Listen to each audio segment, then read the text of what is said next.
Joseph over at Logan's Garden Shop. I am so excited to be sharing with you guys a little quick tutorial on making terrariums. Because who doesn't love terrariums? So terrariums are a fun little activity to do with your friends, with your family, or even if you want to make one by yourself, there's no harm in that.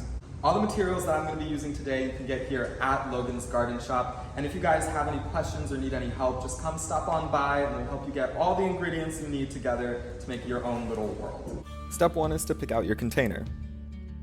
I'm going to go for the big guy on the left.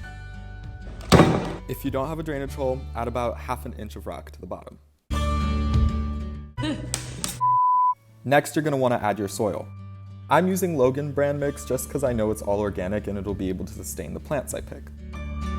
Adding about 3 to 4 inches of soil, sloping upward from front to back.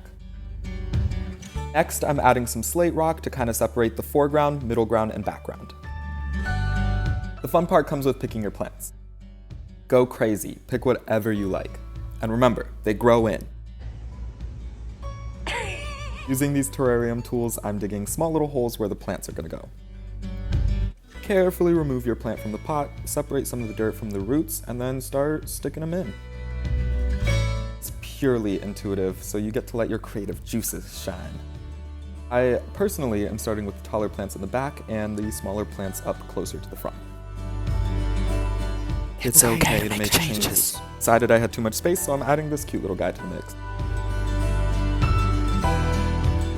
And this is what they look like in place. It's detail time. I'm starting by sprinkling some of this finer bark stuff around the place. I love this bonsai soil mix stuff we have because it essentially is just a bunch of small rock bits and they help the terrarium look a little more natural and scaled. To create cohesion between the rock sizes, I'm adding that medium rock we used for the drainage layer around the place. Personal favorite, we get to add some moss. I'm adding small chunks to the crevices of the slate rock.